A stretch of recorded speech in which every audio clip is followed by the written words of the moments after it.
இப்ப இன்னைக்கு வந்து பாத்தீங்கன்னா, யார் இந்த வார ஜோதிட வல்லுனர் அப்படிங்கக்கூடிய ஒரு அற்புதமான ஒரு நிகழ்வுல, நட்சத்திரம் அப்படின்னாவே டக்குன்னு நம்மளுக்கு ஞாபகம் வர்றது நட்சத்திர நாயகன் உயர்திரு பாலமுருகன் ஐயா தான்.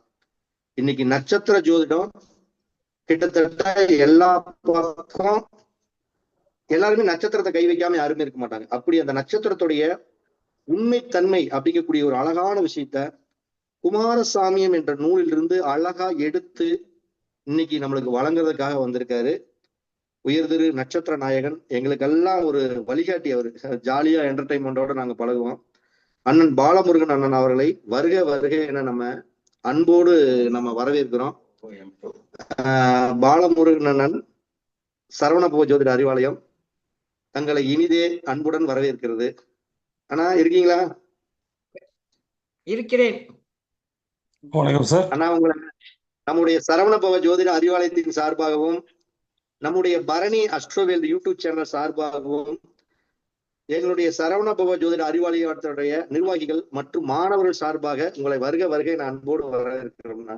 நன்றி நன்றி. நீங்க இனிமேல் உங்ககிட்ட இந்த பொண்ணான வாய்ப்பை ஒப்படைச்சிட்டேன்னா நீங்க நிகழ்ச்சியை கன்டினியூ பண்ணி இந்த நிகழ்ச்சியை வந்து எங்களுக்கு சிறப்பா வழங்கணும்னா நிகழ்ச்சியை உங்க கையில ஒப்படைக்கிறேங்கண்ணா. நன்றி நன்றி நன்றி சகோதரர் பரணி பாரதி அவர்களே.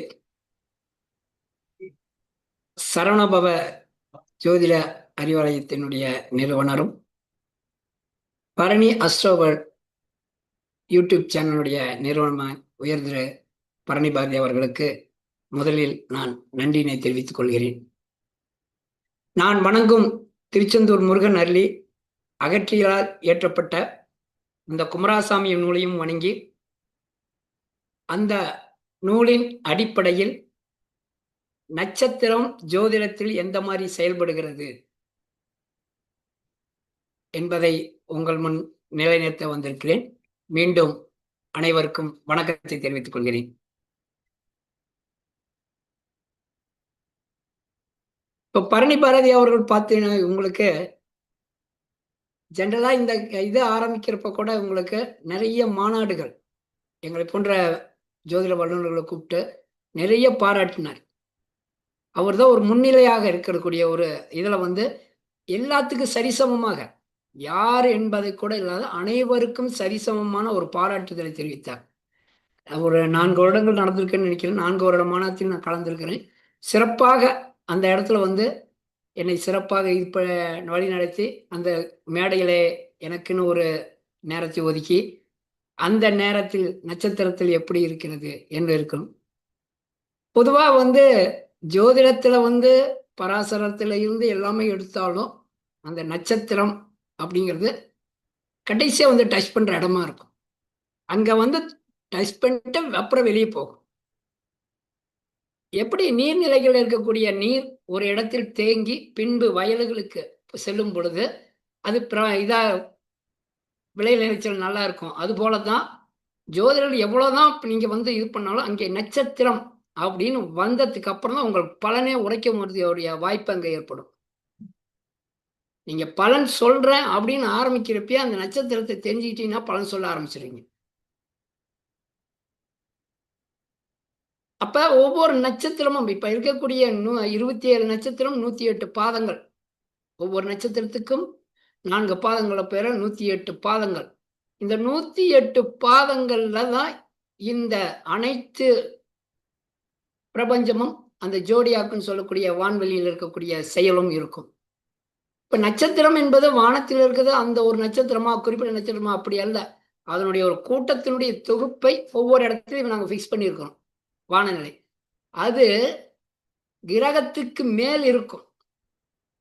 அதனுடைய ஒளிகள் வந்து சூரியனிலிருந்து வாங்கக்கூடிய ஒளிகள் அங்கே வரும் பொழுது எந்த கிரக நிலை தொட்டு வருகிறதோ அதன் அமைப்பின் மூலம் அந்த நட்சத்திரம் வேலை செய்யும்.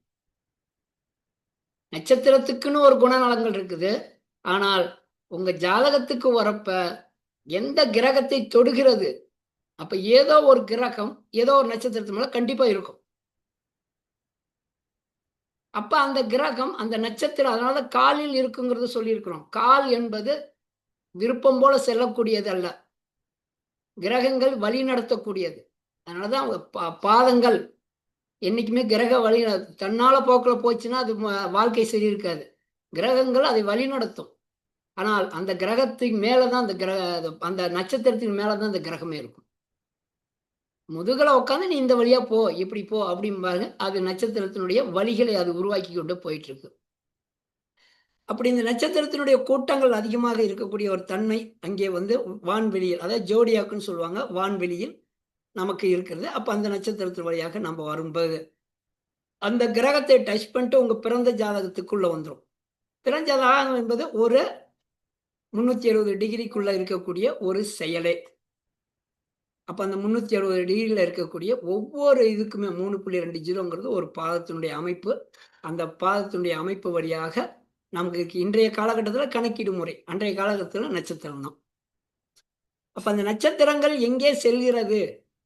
ஏன்னா நட்சத்திரங்கள் நிலையானது. அதன் மேல் கோள்கள் வரும் பொழுதும் சரி, நிலையான கோள் இருக்கிறதும் சரி, அவ பிறந்த ஜாதகத்தில் ஒரு நிலையான கோள் இருக்கும். அதன் பின்பு கோச்சாரத்தில் கோள்கள் வரும்.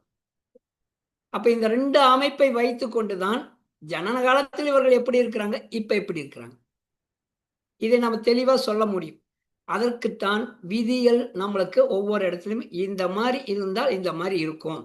எப்படி ஒரு சில இந்த கெமிஸ்ட்ரி பொறுத்த அளவுக்கு என்னன்னா, இந்த பொருளோடு கலந்தால் இன்ன நிறமாக மாறும், இன்ன செயல்களை செய்யும், இந்த செயல்பாடுகள் செய்தால் இன்னென்ன விளைவுகள் ஏற்படுங்கிறது மாதிரி நட்சத்திரமும் கிரகமும் சேரும் பொழுது நட்சத்திர குணாதிசயங்கள் எப்படி, கிரக குணாதிசயங்கள் எப்படி, இவர்கள் எந்த வீட்டில் இருக்கிறார்களோ அந்த குணாதிசயத்தில் இதை 3ம் ஒன்று கலந்துதான் அந்த ஜாதகருக்கு அது கிடைக்கும். அப்ப அந்த ஜாதகருக்கு எப்படி கிடைக்கும் அப்படிங்கிறத நம்ம வரிசையா பார்ப்போம்.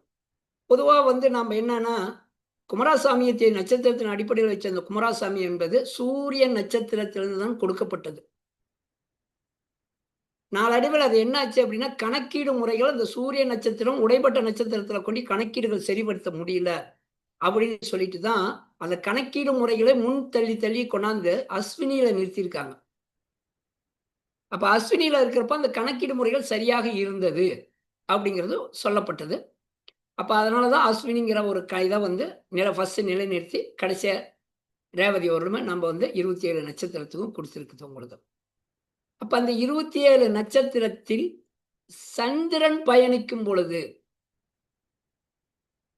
ஏன்னா சந்திரன்கிறது உடல் காரகன், உடல் தான் ஒரு நட்சத்திரமாக செரிக்கும். உயிர் என்பது தொடக்க புள்ளியோட நின்னுக்கும், ஸ்டார்ட் பண்ணிட்டு விசில் அடிச்சுட்டு நின்னுக்கும். சந்திரன் தான் அதை செயல்படுத்தி கொண்டு போயிட்டு இருக்கும். இது ஒரு காலத்துல நீங்க இன்றைய ஜோதிடராக இருந்தாலும் ஒரு காலத்துல லக்னத்தின் முதற்கொண்டு ராசி முதற்கொண்டு எப்படி பேலன்ஸ் பண்ணி எடுத்துட்டு போறதுங்கிறத ஓரளவுக்கு நீங்க ஜோதிடர் ஆனதுக்கு அப்புறம் தான் அது கிடைக்கும். அது ஓரளவு அது கிடைக்கிறதுக்கான வாய்ப்பு ரொம்ப கம்மி. என்னை பொறுத்தளவுக்கு என்னன்னா, முழுக்க முழுக்க அந்த சந்திரனுடைய செயல்பாடுகள். ஒரு நட்சத்திரத்தில் நீங்க பிறந்திருப்பீங்க. அந்த நட்சத்திரம் நம்ம கோயிலுக்கு போறப்ப என்ன பண்ணுவோம், கையில பூ கொண்டு போவோம், கொடுப்போம். இந்த மாதிரி இப்ப சரஸ்வதி சுவாதி நட்சத்திரம் அப்படின்னு கொடுப்பீங்க. இல்ல மேசராசி சுகன்யா அப்படின்னு சொல்லி இந்த மாதிரி கொடுத்துருப்பீங்க. இல்ல கமலம், மேசராசி கமலம், இல்ல அஸ்வினி நட்சத்திரம் கமலம், இந்த மாதிரி சொல்லித்தான் நீங்க அந்த பூவை கொடுக்கணும். என்னைக்குமே நீங்க சொல்லலாம், இப்ப அஸ்வினியில 1ஆம் பாதத்துல ஏறக்கூடிய 70 கோடி பேர் இருப்பாங்க. 700 கோடி பேர் இருக்கக்கூடிய, 760 கோடி பேர் இருக்கக்கூடிய இந்த உலகத்துல ஏறக்குறைய 65 கோடிக்கு மேல் ஒரு நட்சத்திரத்தில் பிறந்திருப்பார்கள். அப்ப நான் கொடுக்கிறப்ப என்ன இருக்கணும், பிரபஞ்சம் என்பது உங்களை கோயிலுக்கு செல்வது என்பது பிரபஞ்சம் நிர்ணயிக்கக்கூடியது, கடவுளாக நிர்ணயிக்கக்கூடியது. நீ இன்னைக்கு என் கோயிலுக்கு வா, இந்த கோயிலுக்கு நீ எனக்கு அர்ச்சனை பண்ணு இப்போ அப்படின்னு. அப்ப அந்த நிர்ணயம் தான் நம்மளை கொண்டு போய் நிறுத்தும். அப்பதான் உங்களுக்குன்னு தனியா அந்த அர்ச்சனை விலகும். உங்க நட்சத்திரத்துல பிறந்திருந்த எல்லாருமே இருந்தாலும் உங்களுக்குன்னு அந்த நட்சத்திரத்தினுடைய அர்ச்சனை கோயில்களுக்கு அப்பதான் போய் சேரும். அதனாலதான் அவர் சொல்றாரு, அந்த நட்சத்திரத்தை வாங்கிட்டு அந்த நட்சத்திரத்தினுடைய நாம எழுத்துக்கள் எல்லாமே இருக்கக்கூடியது. ஏன்னா ஏறக்குறைய அந்த நட்சத்திரத்தில் நாம எழுத்துக்களை பெயர் வைத்ததாகவே உங்களுக்கு சிறப்பாக இருக்கும். இன்றைய காலகட்டங்களில் அதை சரிவர இல்லை. ஏன்னா காலங்கள் சூழ்நிலை மாறுறதுனால அவர்களுக்கு பிடித்த பெயர்களை வைத்துக் கொண்டிருக்கிறார்கள். ஆனால் உண்மையில் அந்த நட்சத்திர நாம எழுத்தில் பெயர் இருக்குமே ஐயாயின் அந்த ஒரு எழுத்துனாச்சும் அந்த பெயருக்குள்ள இருக்கணும். கண்டிப்பாக அவர்கள் சிறப்பாக இருப்பார்கள். ஏன்னா நட்சத்திரம் அல்ல, அந்த நட்சத்திரம் அங்கே வந்து வேலை செஞ்சு கொண்டே இருக்கும். என்னைக்கும் ஒரே பெயரோடு நிறுத்திக் கொள்ளுங்கள் என்பதுதான் நான் சொல்லக்கூடாது. ஏன்னா பெயர் எழுத்து என்பது ஒரு பெயர் மட்டும்தான் உங்களுக்கு இருக்கும். அவங்க என்ன பண்ணுவாங்கன்னா, ஹாஸ்பிட்டலுக்குன்னு ஒரு பெயர் வச்சுக்குவாங்க. ஸ்கூல்ல கொண்டு வேறு பெயர் வைப்பாங்க. அது தவறான ஒரு காரியம். ஏனென்றால், அங்கே இருக்கக்கூடிய அந்த ஜூடியாக்கள் என்ன இவர்களுக்கு நிலைநிறுத்தப்பட்டிருக்கோ, வான்வெளியிலிருந்து வரக்கூடிய ஒளிக்கற்றுகள், கதிர்வீச்சுகள், கிரகங்களை நட்சத்திரம் மூலமாக கிரகங்கள் பட்டு, கிரகங்கள்லேருந்து பாவத்தை தொட்டு உங்க ஜாதகத்துக்கு வந்து அமருது. அப்ப அங்க இருக்கக்கூடியது சரியான அந்த நேர்கோட்டுல என்ன இருக்குதோ, அதை மட்டும் செயல்படுத்தினா போதும். ஏன்னா நம்ம முன்னோர்கள் வந்து நட்சத்திர எழுத்துக்களை வந்து சரிவர வச்சிருக்கிறாங்க. இப்படித்தான் வைத்துக் கொண்டிருக்காங்க. பெயரியலை பொறுத்தளவுக்கு ரொம்ப சிறப்பான ஒரு இது வந்து நட்சத்திரத்துல எடுக்கலாம். அது நான் சமீபத்துல வந்து கொஞ்சம் எடுத்து கொடுத்ததுனால கொஞ்சம் ஒரு சில முரண்பாடுகள் அல்ல, ஒரு சில பின்னடைவுகள் அதுக்கு இருந்துச்சு. ஏன்னா அந்த பெயர் இருக்கக்கூடியவர் இந்த நட்சத்திரத்தில் இருந்தால் இந்த மாதிரி இருப்பாங்க அப்படின்னு சொன்ன உடனே அது ஒரு அவர்களுக்குடைய மன வருத்தத்தை நிறைய ஏற்படுத்தி கொண்டிருந்தது. அதனால வந்து அது முடிஞ்ச அளவுக்கு அந்த பெயரியலை வந்து நான் நிறுத்திட்டேன் நானு. இந்த எழுத்துக்கள் இந்த நட்சத்திரத்துல இருந்தா இந்த குணநலங்களோட இருக்கும் அப்படின்னு சொல்லி. அது அந்த மன வருத்தங்கள் ஒரு சிலருக்குங்காட்டி சரி இது வந்து இப்போதைக்கு இந்த காலகட்டத்துல சொல்லக்கூடாது. எதிர்காலத்துல நம்ம சொல்லிக்கலாம் அப்படின்னு சொல்லிட்டு நான் நிறுத்திட்டேன் அந்த பெயரியலை பொறுத்தளவுக்கு. அப்ப அந்த கண்டிப்பாக அந்த பெயரியலை அந்த குமாரசாமித்துல தெளிவா குடுத்திருக்கு. இந்த பெயர் வைத்துக் கொள்பவர்கள் இன்னென்ன இது செய்வாங்க அப்படின்னு சொல்லிட்டு. நான் நிறைய இடத்துல கூட குறிப்பிட்டிருக்கேன் உங்களுக்கு. இப்ப அது 5 பஞ்சாங்கத்தை வைத்துக்கொண்டு திதி, யோகம், கரணம், நாள், நட்சத்திரம் இதை வைத்துக்கொண்டு தான் அந்த குமாரசாமி இயற்றப்பட்டது. அப்ப எல்லாமே அதுக்குள்ள இருக்குது. நீங்க நினைக்கிறாபடியே வந்து நட்சத்திரம் மட்டும்தான் அதுல இல்லைன்னு கிடையாது. முக்குண வேலை என்பதே அங்கிருந்து பிரித்து எடுக்கப்பட்டது தான். நாள், வாரம் அப்படிங்கிற குறிக்கட்டும். ஒரு ஞாயிற்றுக்கிழமை காலையில் 6 மணிக்கு பிறக்கக்கூடியதும், 6:30 மணிக்கு பிறக்கக்கூடியதும், 7 மணிக்கு பிறக்கக்கூடிய அந்த 1 மணி நேரத்தில் முக்குண வேலைகள் 3மே வந்துரும். அப்ப ராட்சச குணம், மனுஷ குணம், தேவ குணத்துல இருக்கிறாங்களா? அப்படிங்கிறத வந்து இந்த நாள வச்சே சொல்லிடலாம். நம்ம முன்னோர்கள் பாருங்க, என்னைக்கு பார்த்தாலும் அந்த ஒரு என்னைக்கு கிழமைப்பா பொறந்தீங்க? சரி இந்த கிழமை என்னப்பா சரி அந்த கிழமையில பொறந்தியா? எத்தன மணிக்கும்பாங்க? கோழி கூப்பிடும் அப்படிம்பாங்க. டக்குன்னு சொல்லுவாங்க, இவங்க இந்த நிலைமையில தான் இருக்கிறாங்க அப்படின்னு. இதையெல்லாம் அந்த அவர்கள் மனதில் ஓடிக்கொண்டே இருக்கக்கூடிய கடிகாரம். என்னைக்குமே அப்டேட். இன்னைக்கு என்ன கடிகாரம் ஓடுது? இந்த அவருடைய ஜனன கால கடிகாரம் என்ன? இந்த 2யும் ஒப்பிட்டு பார்த்தீங்கன்னாவே போதும். கோச்சாரத்தையும் இதையும் ஒப்பிட்டு பார்க்கிறப்ப அவனுடைய நிலைமை தெரிஞ்சு போயிடும். அப்புறம் அவளுடைய பலன்கள் வந்து அந்த தசாபுத்தியிலிருந்து எடுத்து கொடுக்கணும். என்னைக்குமே தசாபுத்தி என்பது கால நிர்ணயம். அது இல்லாத நீங்க பலன் கூறவே முடியாது. அதனாலதான் தசாபுத்தி என்பது சந்திரன் அடிப்படையிலிருந்து பிரிக்கப்பட்டது. சந்திரன் இருந்து எல்லாமே பார்த்தீங்கன்னா அந்த நட்சத்திரம். சந்திரன் நட்சத்திரம், சந்திரன் நட்சத்திரம். இதுக்குள்ளதான் போயிட்டு இருக்கும். ஏன்னா 27 நட்சத்திரம் அடிப்படை சந்திரனே. அந்த சந்திரன் தான் அந்த நட்சத்திரத்துடைய செயல். அதாவது புராணத்துல கூட சொல்லுவாங்க, சந்திரன் வந்து 27 மனைவிகளை திருமணம் செய்து கொண்டு இருக்கிறது. அதுல வந்து ரோகிணியும் கிருத்திகையும் வந்து சிறப்பான ஒரு நட்சத்திரமாக அமையும் அப்படின்னு சொல்லியிருக்கு. அந்த சிறப்பு நட்சத்திரத்துல 2 பாவங்கள் இருக்கு. ஒவ்வொன்றும் பிரிச்சு பிரிச்சு நம்ம சொல்லியிருக்கிறோம். இப்ப இந்த மாதிரி நம்ம வரிசையா போகக்கூடிய அந்த காலகட்டத்துல நட்சத்திரத்துக்கு வந்து செயல்கள், செயல்பாடுகள். அந்த ஒரு நட்சத்திரம் 27 நட்சத்திரம் எடுத்தா அது என்ன செயல் செய்யும்? என்ன செயல்பாடுகளை நிர்ணயிக்கும்? இந்த 2மே அதுக்குரிய இருக்கு. அதை வைத்து குணநலங்கள் என்ன? ஒவ்வொரு நட்சத்திரத்துக்கும் ஒரு குணநலங்கள் இருக்குது. ஒவ்வொரு நட்சத்திரம் 4 பாதமா பிரிக்கிறோம். அந்த 4 பாதத்துக்கும் ஒவ்வொரு குணநலங்கள். அப்ப 108 குணநலங்கள் கொண்ட மனிதன் தான் இந்த உலகத்தில் இருக்கிறார்கள். 108 மனிதருக்கு மேல அந்த குணநலங்களே இருக்காது. அப்ப 27 குணநலங்களை அடிப்படையாக கொண்டு 108 பாதங்களுடைய குணநலங்களோட தான் மனிதன் இருப்பார். இந்த திரைப்படத்துல பாருங்க, 17 இடம் 7 கதைகள் மட்டுமே இருக்கும். அதற்கு மேல அவர்கள் எடுக்கவே முடியாது. அதே போலத்தான் இதுவும். எப்படி அந்த திரைப்படம் நிர்ணயிக்கப்பட்டதோ அதே மாதிரி தான் இதுவும். இதுதான் 108 பாதத்தினுடைய குணநலங்களுக்குள்ள தான் மனிதன் வாழ்க்கையே இருப்பார். அப்ப அந்த 127 குணநலம் அடிப்படையில இருக்கும். அது 4 நாளா பிரிக்கிறப்ப இந்த அடிப்படையில கொஞ்சம் கொஞ்சம் மாறும் உங்களுக்கு. அப்ப 108 நம்ம கையில எடுத்துக்கலாம். அப்ப 108 அப்படின்னு எடுக்கிறப்ப அந்த குண அதிசயங்களோட தான் ஒவ்வொரு மனிதனும் இருப்பாங்க. அந்த மனிதனுக்கு எல்லாமே நாம என்ன பண்ணணும்? இந்த குணாதிசயங்களோட இருக்கிறீங்க. இந்த காலகட்டத்துல இந்த இடத்துல வந்து உங்களுக்கு தசாபுத்தி அடிப்படையில் என்னென்ன நடக்கும். கண்டிப்பாக அது இந்த நட்சத்திரத்தை வைத்து சொன்னீங்கன்னா சிறப்பா இருக்கும். நிறைய இடத்துல நீங்க பாருங்க, எல்லாமே நம்ம முன்னோர்கள் பெரியவர்களும் பார்த்தீங்கன்னா அந்த நட்சத்திரம் இன்னைக்கு என்ன நட்சத்திரம் ஓடுது, நட்சத்திரத்திலே அதுவும் பார்த்தீங்கன்னா நாளும் நட்சத்திரம். இந்த நட்சத்திரத்துல இன்ன நாள்ல இன்ன செய்யக்கூடாது, இன்ன செய்யணும். இதை செய்யக்கூடிய அனுச நட்சத்திரத்துல டிராவல் ஞாயிற்றுக்கிழமை டிராவல் பண்ணலாம். பிரயாணத்தில் இருக்கக்கூடிய கைகூடுகள் எல்லாம் இருக்கும். அப்ப இந்த மாதிரி இது 7 நாட்களுக்கு 27 நட்சத்திரங்கள் என்னென்ன செய்யும். அப்ப அந்த நாட்கள் நம்ம கையில எடுத்து அதுவும் குமாரசாமி நூல்ல குறிப்பிட்டிருக்கு. என்ன அப்படின்னா பாடலாக ஒரு 4 வரி பாடலை வந்து ஒரு 2 பக்கம் எழுதலாம். ஒரு 4 வரி தான் அதுல இருக்கும். அது புரியாது நம்மளுக்கு. நம்ம எனக்கு ஏன்னா அமைந்த பள்ளிப்பாளையத்தினுடைய குருமார்கள் வந்து தெளிவா எனக்கு சொல்லிக் குடுத்துருக்காங்க. இந்த 4 வரிய இப்படிதான் படிக்கணும் அப்படின்னு. அந்த 4 வரிக்குள்ளேயே வந்து அந்த நாளும் நட்சத்திரமும் அடங்கியிருக்கும். இந்த மாரி நெறைய அவங்க சொல்லிக் குடுத்துருக்க அந்த இதுல வந்து அதில் குறிப்பிடாத எந்த கருத்துக்குமே இல்லை. அந்த அளவுக்கு வந்து சின்ன புக்கா இருந்தாலும் அவ்வளோ தெளிவா இருக்கும். அது நீங்க வந்து நான் நெறைய சொன்னாலும் அது புரியல சார் அப்படின்னு சொல்லிட்டு தான் என்கிட்ட கேட்டுட்டு இருக்கிறாங்க. நெறைய கேட்கிறவங்கலாம் நான் விளக்கம் குடுத்துட்டு தான் இருக்கிறேன். நான் எல்லாத்துக்கும் விளக்கம் குடுத்துட்டு தான் இருக்கிறேன். அதில நான் எந்த விதமான இதுவும் கிடையாது. யார் எப்ப கேட்டாலும் அந்த விளக்கங்கள் வந்துரும் உங்களுக்கு. அப்ப இந்த நட்சத்திரங்கள் இந்த இதுக்குன்னு அதையே தான் அப்படியே நட்சத்திரத்தில அதே பரிமாணங்கள் வர வர வர வர அந்த நட்சத்திரத்தினுடைய தாராபல நிர்ணயங்கள் கொடுக்கப்பட்டுள்ளது. ஒரு நட்சத்திரம் இன்னொரு நட்சத்திரத்தினுடைய செயல்பாட்டுக்குள் போச்சுன்னா, இப்போ ஒரு நட்சத்திரத்துக்கு குணநலங்கள் எல்லாமே இருக்குது. செயல்களுக்கு செயல்பாடுகள் இருக்கு. இவர்கள் அனைவரும் இன்னொரு நட்சத்திரத்துக்குள்ள போனா என்ன நடக்கும்? இதனுடைய அடிப்படை முழுசும் தாராபல நிர்ணயம். அப்ப தாராபலன் தெரிஞ்சுக்கொண்டா, அத வந்து நாம செயல்படுத்தலாம். செயல்படுத்தலாம். செயல்படுத்துறப்ப தான் தெரியும். இப்ப இன்னைக்கு செயல்படுத்துறப்ப, அது என்னவா நமக்கு கிடைக்கும்?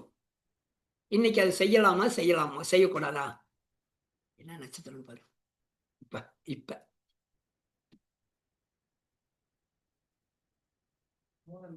ம். இது போயிடுச்சு. கேட்டை போயிடுச்சு. அப்ப இப்ப வந்து கேட்டை போய் மூல நட்சத்திரத்துக்குள்ள இன்னைக்கு இருக்கு. அப்ப இந்த மூல நட்சத்திரத்துக்குரிய அந்த 27 நட்சத்திரமும் மூலமும் சேர்ந்து, அந்த 27 நட்சத்திரத்துக்காரர்கள் அந்த மூல நட்சத்திரத்துடைய இன்னைக்கு செயலை செய்தார்கள் என்றால், என்ன நடக்கும்? இதத்தான் தாராபலன். அந்த தாராபலன் நிர்ணயம் என்பது திருமணத்திற்கு நாமல் பொதுவாக எடுத்துக் கொடுக்கணும். பராசரர் வந்து திருமணத்துக்கு தான் குடுத்தார். ஆனா குமாரசாமித்துல அப்படி இல்ல. 27 நட்சத்திரத்துக்கும் 27 தாராபலன். ஒவ்வொரு அப்ப இன்னைக்கு மூல நட்சத்திரத்துக்காரர்கள் மூல நட்சத்திரத்துடைய செயலை செய்தார்கள் என்றால் என்ன நடக்கும்? அப்ப மூல நட்சத்திரத்துடைய குணநலங்கள், அது செயல்கள், செயல்பாடுகள் அதனுடைய இதெல்லாம் எடுத்துக்கணும் உங்களுக்கு. அந்த மாரி எடுத்துக்கிட்டோம்னா, மூல நட்சத்திரத்துக்கான செய்யறப்ப என்ன தாராபலன்? அப்ப தாராபலன் அடிப்படையில இருக்கக்கூடிய அந்த 9. அப்ப 27க்கு தனித்தனியா இருக்குது. அப்ப அந்த முதல் தாராபலன் பாருங்க இன்னைக்கு ஜெனரலா பார்த்தீங்கன்னா, இந்த மூல நட்சத்திரம் இப்ப உட்கார்ந்திருந்தீங்கன்னா, மன ஆசிலேஷனோட தான் உள்ள உட்கார்ந்திருப்பீங்க. செக் செக் பண்ணுங்க. இப்ப நீங்க இவ்வளோ பேர் இருக்கிறீங்க. 42, 40 பேருக்கு மேல இருக்கிறீங்க. அவங்க போய் எடுத்து பாருங்க. இன்னைக்கு மூல நட்சத்திரத்துக்காரர் ஏதோ ஒரு ஆசிலேஷன் மைண்ட். மனக்குழப்பங்கள், இது இல்லாத ஏதோ ஒண்ணு கிளேசம், மன கிளேசம்னு சொல்லுவாங்க. அதனுடைய செயல்கள் எல்லாம் இன்னைக்கு இருந்திருக்கும். எந்த ஒரு காரியம் செய்தாலும் மனம் ஈடுபடாது. இது இன்னைக்கு இருக்கிற அந்த மூல இப்ப ஏன்னா கேட்டை போயிடுச்சு. இப்ப மூலம் வந்துருச்சு. இப்ப மூல நட்சத்திரத்துக்காரர் இன்னைக்கு பார்த்தீங்கன்னா, அந்த செயல் இருக்கு. அப்ப மூல நட்சத்திரம் என்னென்ன செயல்களை செய்யலாம்? அது தாராபல நாள்ல வந்து பார்த்தீங்கன்னா, 1, 3, 5, 7 இந்த 4மே இந்த 4னுடைய அடிப்படை. அணிஜென்மம், திரிஜென்மங்கள் இருக்க 4 அடிப்படையில வந்து ஏதோ ஒரு பிரச்சனையை குடுத்துக் கொண்டே தான் இருக்கும். அதேபோல 2, 4, 6, 8 இது ஒரு நன்மையை தரக்கூடிய ஒரு இது செயல்படுத்திக்கிட்டு இருக்கும். ஆனா இந்த 9வது நட்சத்திரம்னு ஒண்ணு இருக்குது. அதாவது 9வதுனுடைய நட்சத்திரம். அடுத்து 10வது நட்சத்திரம் அடுத்த ஜென்மத்துக்கு போயிடும். அணுஜென்மம், திரிஜென்மத்துக்கு போயிடும். அப்ப ஆனா 9வது நட்சத்திரம் என்ன பண்ணும்னா, உங்களோடயே இருக்கும். உங்களோடயே பயணப்படும். உங்களுக்கு பிரச்சனையும் உருவாக்கும். அந்த பிரச்சனையை சால்வும் பண்ணி கொடுக்கும். இதுதான் அந்த 9வது நட்சத்திரத்தினுடைய வேலை. அப்ப 9வது நட்சத்திரத்துக்கு ஒவ்வொருத்தருக்கும் 9வது நட்சத்திரம். இதுல வந்து 27 எடுக்கிறப்ப ஒரு 2, 3 இடத்துல வந்து எல்லாமே மாறிடும். அதுக்காக தான் வந்து தாராபல நிர்ணயம் 9 குடுக்க வேண்டாம். தனித்தனியா குடுங்க. அப்படின்னு சொன்னது. இப்போ உங்களுடைய 8வது நட்சத்திரம் வந்து ஏறக்குறைய உங்களுக்கு 6வது நட்சத்திரம் தெய்வ அனுகூலம். 8வது நட்சத்திரம் உங்களை தெளிவடைய செய்வது. இந்த 2 தான் முக்கியமான ஒரு செயல் இருக்கும். அப்ப அஸ்வினி நட்சத்திரத்துக்கு கண்டிப்பாக திருவாதிரை அவர்களுடைய சப்போர்ட் பண்ணி தெய்வத்தினுடைய அருளாக கிடைத்துக் கொண்டே இருக்கும். 6வது நட்சத்திரம். அதே 8வது நட்சத்திரமான பூசம், அவர்களுக்கு அந்த எண்ண மன எண்ணங்களை தெளிவுபடுத்தி கொண்டிருக்கும். ஒவ்வொன்றுக்குமே இப்ப பார்த்தீங்கன்னா, சனியுடைய நட்சத்திரம் பூரட்டாதி இன்னைக்கு பொறுத்தளவுக்கு உத்திரட்டாதி மூல நட்சத்திரத்துக்கு உத்திரட்டாதி நட்சத்திரத்துக்காரனுடைய செயல் தெளிவடைய செய்யும். அது எல்லாத்துக்குமே பொருந்தும். அது மூல நட்சத்திரத்துக்கு மட்டும் தெரியல. ஏன்னா இன்று நாள் வந்து மூலமாக இருக்கும். இதையத்தான் நம்ம என்ன சொல்லியிருக்கிறோம்னா, இப்ப ஒரு குழந்தை பிறந்ததுன்னா கேட்டை நட்சத்திரத்துல பிறந்ததுன்னு தான் சொல்லியிருப்போம். இப்போ ஒரு குழந்தை இப்ப பாருங்க. இதே காலையில பிறந்ததுன்னா கேட்டை நட்சத்திரம். இப்ப பிறந்ததுன்னா மூல நட்சத்திரம்னு போயிட்டோம். ஆனால் குமாரசாமி என்ன குறிப்பிட்டிருக்கு அப்படின்னா, இன்னைக்கு காலையில சூரிய உதயத்தில் என்று நாள் பிறக்கிறதோ, அந்த நாள் சூரிய உதயத்தில் எந்த நட்சத்திரத்தில் இருக்கிறதோ, எந்த நட்சத்திரத்தில் அது இருக்கிறதோ, அதை அந்த நாள் முழுசும் வியாபித்து நிற்கும். அது அடுத்த நாள் அடுத்த நட்சத்திரத்துக்கு போனாலும் சரி, பார்த்தீங்கன்னா 1 மணி நேரத்திலே வேற நட்சத்திரத்துக்கு போகும். அதை கணக்கெடுத்துக்கூடாது. அந்த நாள் முழுவதுமே ஏன்னா சூரியன் உள்ளே வந்து அந்த நட்சத்திரத்தினுடைய முழு கிரகத்தையும் உள்ளே எடுத்துக்கொண்டு தான் வருகிறது. அப்போ அடுத்த நட்சத்திரம் வந்து சேர்ந்து அதனுடைய இதெல்லாம் செயல்பாட்டுக்குள்ள அன்னைக்கு நாள் முழுசுமே இது எடுத்துக்கும். முதல் நட்சத்திரமே எடுத்துக்கும். அதனால தான் சூரிய உதயத்தில் என்ன நட்சத்திரம் இருக்கிறது. ஆனா இதே நீங்க ஜாதகம் எழுதும் பொழுது, இன்னைக்கு இந்த டைம் போட்டு என்ன நட்சத்திரம் ஓடுதுங்கிறது எழுதிக்கணும். ஆனால் இந்த என்ன நாள் அப்படின்னு கேட்டாங்க, இன்னைக்கு என்னை பொறுத்தளவுக்கு கேட்டாங்கன்னா, நான் கேட்டை நட்சத்திரம் தான் சொல்லியிருக்கேன். காரணம் என்னன்னா, காலையில கேட்டையில தான் பிறந்தது.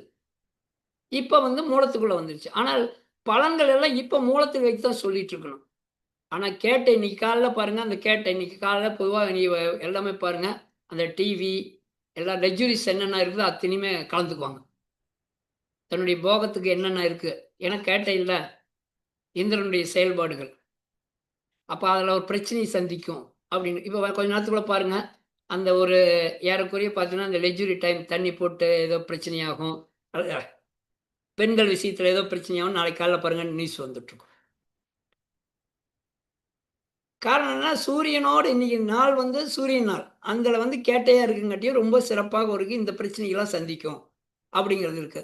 ஆனால் அதே நேரத்துல அந்த கேட்டைக்குரிய அந்த லக்ஸுரிஸ் அதாவது என்னைக்குமே சந்தோஷமாகவும், சுகமாகவும் இருக்கக்கூடிய அந்த லக்ஸுரிஸ் எல்லாமே இன்னைக்கு எல்லாத்துக்கும் கிடைச்சிருக்கும். ஏறக்குறைய 90% அந்த மூல கேட்டை நட்சத்திரத்தை சப்போர்ட் பண்ற எல்லாமே.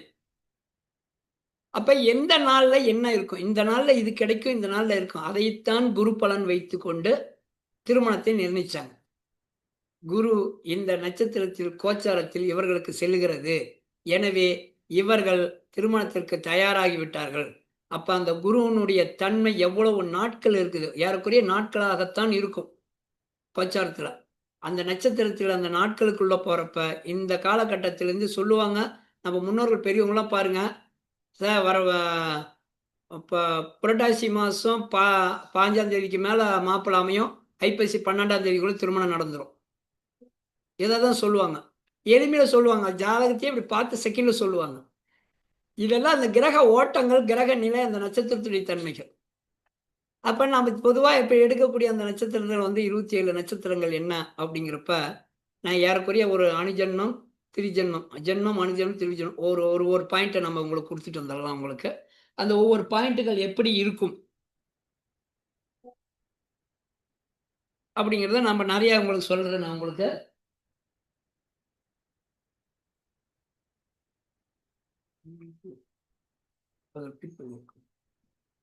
பின் பண்ணியிருக்கோம். சங்கரி வச்சு சொல்லு. கீழே அங்கே வந்துருச்சு பாரு. 2 ஷீட். அதெல்லாம் இருக்கு.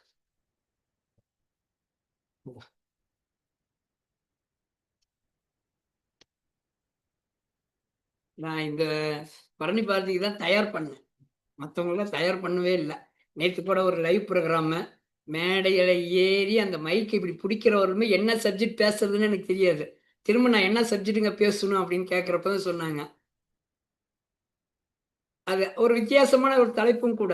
எளிமையில யாரும் அதை கொண்டு வர முடியாது. அந்த தலைப்பை அங்கே கொடுத்தோம்னா ஒரு செகண்ட்ல நம்ம சொல்லிடலாம். ஆனா இன்னைக்கு நீங்க அத்தனை பேருமே உங்களுக்கு கொடுக்கணுங்கிற ஒரு எண்ணத்துல தான் கொஞ்சம் அப்படியே ப்ரிப்பேர் பண்ணேன் நான் எப்படிங்கிறத. அது இது பண்ண நேற்று கூட அந்த வந்து வித்தியாசமான தலைப்பு திருமண புத்திர பாக்கியம் 2ஆம் பாவத்தில் இருக்குது. எனக்கு கொடுத்த தலைப்பு. எல்லாருமே யோசனை பண்ணாங்க எப்படி புத்திர பாக்கியம் 2ஆம் பாவத்தில் வரும் அப்படின்னு. அது தெளிவா நம்ம பேசணும். புத்திர பாக்கியம் என்பது 2ஆம் பாவத்தில் இருக்கிறது. 2ஆம் பாவத்தினுடைய தன்மை எப்படி இருக்கும் அப்படின்னு புத்திர பாக்கியத்தை பத்தி நிறைய பேசணும். அந்த வீடியோ கூட எடுத்து பார்த்துக்கோங்க. அதுல நிறைய பேசியிருக்கேன் நான் உங்களுக்கு. ஓகே. இப்ப நாம எடுத்த என்னன்னா, இப்ப 27 நட்சத்திரத்துக்கு தாராபல நிர்ணயம்னு சொல்லிட்டோம். அப்ப எந்தெந்த நட்சத்திரத்துக்கு நல்லது, கெட்டது, நல்லது, கெட்டது. இப்ப நான் சொன்னது என்ன அப்படின்னா, உங்களுக்கு மாறி மாறி வரும். இப்ப ஏறக்குறைய இதேதான். தாராபலன் என்பது 1ங்கிறது இங்க வந்து விக்னம் அப்படின்னு நம்ம குடுத்துருக்குறோம். இல்ல மன கிளேஷம்னு சொல்லியிருக்கோம். 2 வந்து சந்தோஷம், சௌகியம் சொல்லியிருக்கோம். 3 விபத்து தாரை, 4 சேமத்தாரை. இந்த மாரி வரிசையா தாரை தான் வந்து சொல்லியிருக்கு. அதே தான் தாராபலன நிர்ணயத்தில் நாம் சொல்லியிருக்கிறோம். இந்த தாராபல நிர்ணயத்துல முதலாக இருக்கக்கூடியது அஸ்வினி. இந்த அஸ்வினி நட்சத்திரத்துக்காரர்கள் என்ன செய்தால் நல்லா இருப்பாங்க? என்ன செய்தால் பிரச்சனைக்குரியதாக மாறுவாங்க? இதுதான் நம்ம எடுத்துக்கொள்ளக்கூடிய ஒரு தன்மை. இதுல என்ன அப்படின்னா, இதை நாம இன்னைக்கு சமுதாயத்துக்குள்ள தான் இருக்கிறோம். சமுதாயத்தை விட்டு வெளியே போகல. சமுதாயத்துல என்ன செய்யறோமோ அதை நாம எடுத்துக்கணும். அப்ப சமுதாயத்துக்குள்ள நம்ம என்ன காலையில எந்திரிச்ச உடனே என்ன பண்றோம்? அதாவது உடற்பயிற்சி செய்யறோம். அந்த உடற்பயிற்சி கூட மருத்துவ ரீதியாக வந்துருது. எடுத்த உடனே உடற்பயிற்சிங்கிறது மருத்துவ ரீதியாக்குள்ள வருது. அது எந்தெந்த மாரி மருத்துவங்கள் எடுத்தா இவர்களுக்கு நல்லா இருக்கும், எந்தெந்த மாரி உடற்பயிற்சி எடுத்தா நல்லா இருக்கும். அடுத்தது என்ன பண்ண போறோம்னா, இது பண்ண போறோம், சாப்பிட போறோம். அப்ப என்னென்ன உணவுகள் இருக்குது? ஒவ்வொரு நட்சத்திரத்துக்கும் ஒரு உணவுகள் இருக்கு. அந்த உணவுகள் இந்த நாள்ல நம்ம எடுத்தா நல்லா இருக்குமா? அல்லது அந்த நட்சத்திர உணவு இருக்குது. ஒவ்வொரு நட்சத்திரத்துக்குன்னு ஒரு உணவு இருக்குது. அந்த நட்சத்திரத்தையும் அந்த உணவை நாம இன்னைக்கு எடுத்துக்கிட்டோம்னா நம்ம உடம்பு நல்லா இருக்குமா? அப்ப அந்த உணவு வகைகள் என்னன்னு தெரிஞ்சுக்கணும். உணவு வகைகள், மருத்துவம், அடுத்தது இருக்கக்கூடிய இடங்கள். நம்ம இந்த இடத்துக்கு பயணப்பட்டு போனா இந்த மாரி இருக்கும். இன்னைக்கு நான் ஆபீஸ் போனா நல்லபடியா இருக்குமா? இல்லையா? அப்படிங்கிற ஒரு தாராபலன். அதையும் நம்ம எல்லா 27க்கும் தெரிஞ்சு வச்சுக்கணும். அடுத்தது எடுக்க போனா பார்த்தீங்கன்னா, உங்களுக்கு இந்த நட்சத்திரத்தினுடைய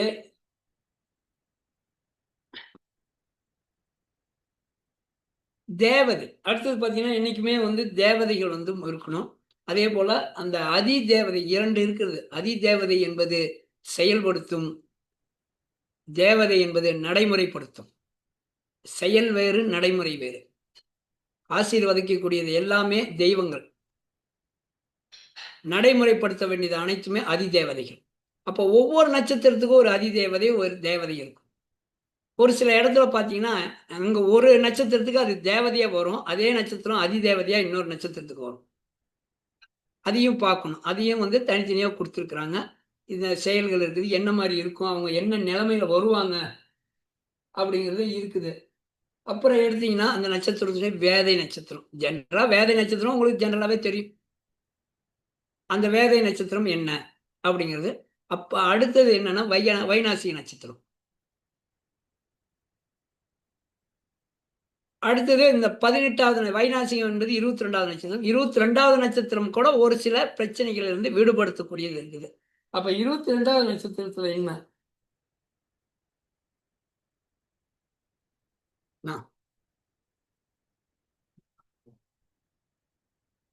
அப்ப எந்தெந்த நட்சத்திரங்கள் செயல்படுது? இப்ப ஜெனரலாவே விளக்கப்படக்கூடிய ஒரே ஒரு நட்சத்திரம் எதுன்னா, உங்க நட்சத்திரத்திலிருந்து 18வது நட்சத்திரம். இது ஏன் நட்சத்திரத்த 18வது நட்சத்திரம் மட்டும் அவ்வளவு சிறப்பா சொல்றோம்?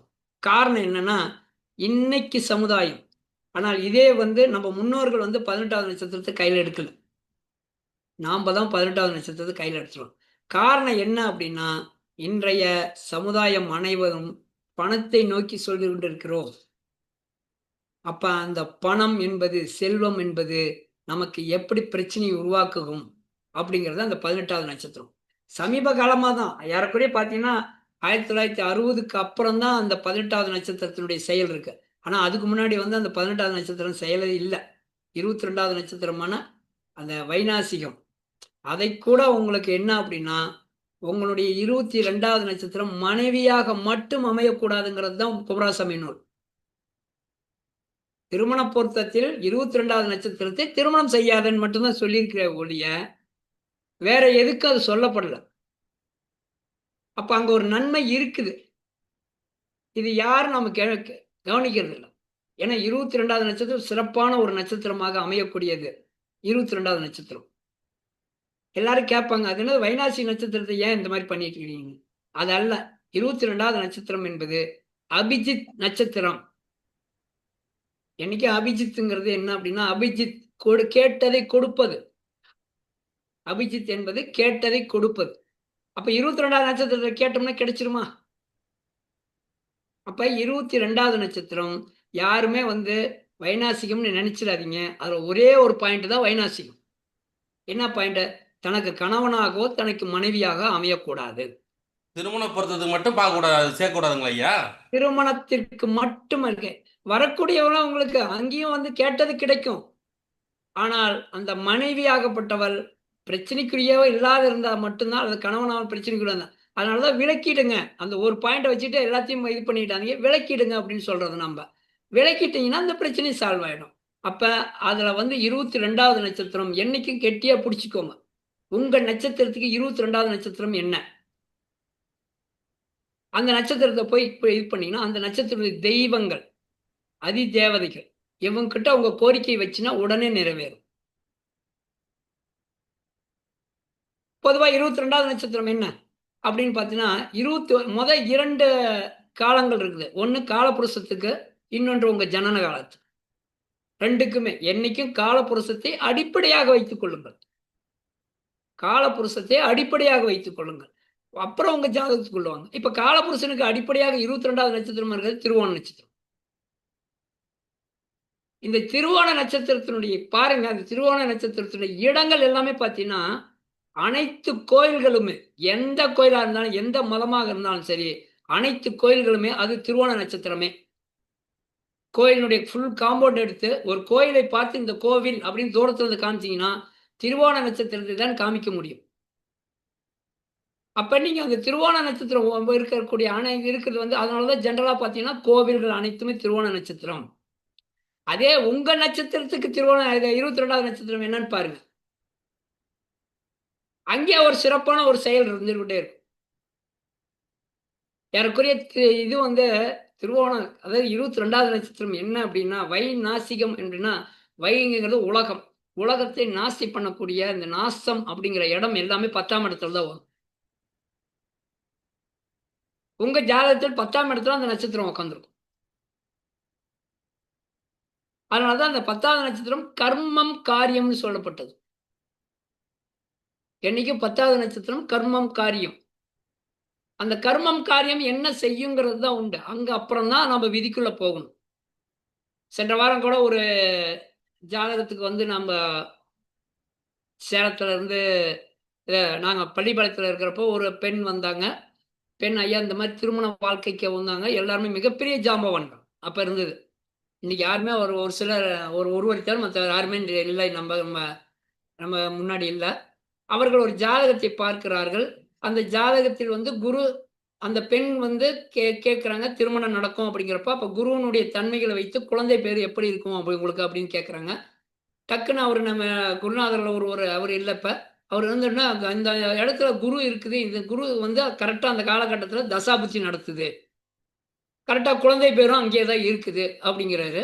இன்னொரு ஜாம்பவன் ஐயோ அந்த மாதிரி இருக்கக்கூடாது, ஏன்னா அது 10வது நட்சத்திரத்தினுடைய செயல்பாட்டுக்குள்ள வந்துருச்சு. அப்ப 10வது நட்சத்திரம் எங்கே நிற்குதுங்கிறது 9ஆம் பாவத்துல போய் அந்த நட்சத்திரத்தை அதிபதி போய் நிக்குது. உடனே அவர் சொல்றாரு, இந்த மாதிரி சொல்றாரு, குழந்தை பேரு இருக்குது, கணவன் மனைவி இருக்கிறாங்க, நல்லா இருக்கிறாரு. ஆனால் குழந்தை பிறந்தால் இந்த பெண் பிரச்சனைக்குரிய பெண்ணாக மாறிவிடும், தன்னுடைய மாங்கல்யம் இழக்கக்கூடிய தன்மை இருக்கிறது அப்படின்னு அன்னைக்கே சொன்னார். அது சமீபத்துல அந்த பெண்ணை வந்தாங்க, பண்ணிட்டு அந்த குழந்தையை கூட்டிட்டு வந்தாங்க. 5 வயசு சாருக்கு பிறந்த ஒரே வாரத்தில் இந்த நிகழ்வுகள் நடந்துச்சு அப்படின்னு. அப்ப அந்த 10வது நட்சத்திரம் என்பது கர்மமும் செய்யும் காரியமும் செய்யும். உங்களுக்கு வேலை வாங்கி கொடுக்கறது அந்த நட்சத்திரம் தான், உங்களுக்கு காரியம் செய்யக்கூடியது அந்த நட்சத்திரம் தான். அதுதான் அந்த 10வது நட்சத்திரம் என்னைக்கும் 22வது திரைகாணத்தில் இருக்கக்கூடாது. நீங்க திரைகாணம் ரொம்ப ரொம்ப படிக்கணும். அம்சம் திரைகாணம் படிச்சிட்டீங்கன்னாவே தெளிவா இருக்கலாம், வேற எங்கேயும் போக வேண்டியதில்லை. ஏன்னா எல்லாமே பராசரத்துடைய 2வது ஸ்டெப் தான் அது. அம்சம் படிச்சீங்கன்னா நட்சத்திரத்தை பத்தி படிச்சிடலாம். திரைகாணத்தை முடிச்சீங்கன்னா அங்க உடலில் இருக்கும் அனைத்து செயல்பாடுகளும் செய்தரலாம் உங்களுக்கு. அப்ப திரைகாண அமைப்பு இன்னைக்கு வரலும் யாரும் சொல்லிக் கொடுக்க மாட்டேங்கிறாங்க. திரைகாணம்னா என்ன? அந்த அமைப்பு எங்கே இருக்கிறது? சும்மா ஒருத்தர் 2 ஒருத்தர் பரணி பாரதி கூட ஒரு முறை டச் பண்ணாருன்னு நினைக்கிறேன், நான் பார்த்தேன். ஆனா அந்த திரைகாண அமைப்பினுடைய எப்படி எடுக்கணும், பலன் என்ன, எப்படி சொல்லணும்னு சொன்னீங்கன்னா, உடல் ரீதியாக என்ன பிரச்சனையை அவங்க சந்திப்பாங்கன்னு சொல்லிடலாம். அந்தந்த வயசுல உடல் ரீதியாக எந்தெந்த பிரச்சனை சந்திக்குது, எந்தெந்த தசாபுத்தில என்னென்ன பிரச்சனை சந்திக்குதுன்னு அழகா சொல்லிட்டு போயிடலாம்.